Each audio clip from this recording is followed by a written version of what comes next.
ఇప్పుడు రాబోతోంది ఒక ఎక్స్ప్రెస్ దుమారం లేకపోతుంది. ఈ కిట్టుగాడు లవ్ చేయాలా వద్దా? అందగాడు, నవ్వుతోటి అందరినీ పడేసేటువంటి అల్లరిగాడు రామ్మ. మీకు నవ్వుది ఎంత బాగుందని తెలియదండి. మీకు నవ్వుది ఎంత బాగుందని తెలియదు నాకు. కొంచెం మళ్ళీ మీకు నా మీద ఎంత పగ ఉందని తెలియదు. పగ లేదా అభిమానం తమ్ముడు, ప్లీజ్. అయితే ఓకే. అంటే నవ్వుతో పడేస్తానంటే కొంచెం నాకే ఆశ్చర్యం అనిపించింది. డేట్కి పడేసావు కదా అబ్బాని.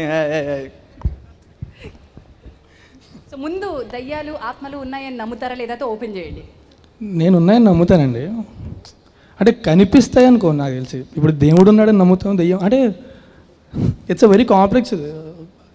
దేవుడు అంటే ఉన్నాడు నమ్మడం అంటే ఉన్నాడు లేడు అని కాదు. ఆయన నమ్ముతావా నమ్మవా అని చెప్పి. నమ్ముతావా నమ్మవా అంటే ఉన్నాడనే కదా. అబ్బు రవి గారి పక్కన కాసేపు కూర్చుని వచ్చావా? ఇప్పుడు మిమ్మల్ని నమ్మడం నమ్మకపోవడం ఉంటుంది, మీరు ఉంటారు కాబట్టి. లేని వ్యక్తి నమ్మం కదా. సో అలా అని కాదు, దేవుడైనా సరే. దేవుడా మీరు దేవత అండి. అబ్బా బాబా, జెండర్ మార్చినంత మాత్రం మీనింగ్ మారిపోతుంది తమ్ముడు, ప్లీజ్. కాదు, ఒకప్పుడుగా మిమ్మల్ని చూసుకుంటే రాఘవేంద్రరావు గారు, జగదేవి సుందరి మీరే. ఒకసారి ఇట్రావా, ఇక్కడే నుంచి ఎటు కదలకుండా ఇక్కడే నుంచి. అర్జెంట్గా తనకి అదేంటి సృష్టినా ఏమంటారు దాన్ని, క్లెన్జింగ్ చేయండి. ఎవరో పట్టినట్టున్నారు తనకి. అబ్బు రవి గారు ఆయనలో వచ్చినట్టున్నారు.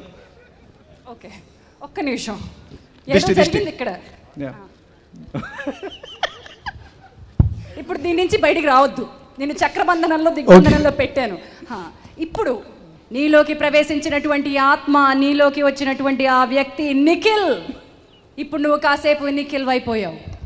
ఓకే, నిజాన్ని చెప్పకు.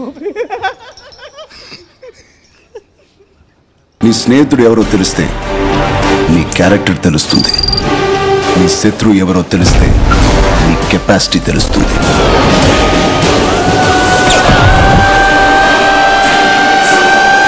నా శత్రువుని సెలెక్ట్ చేసుకున్నాను.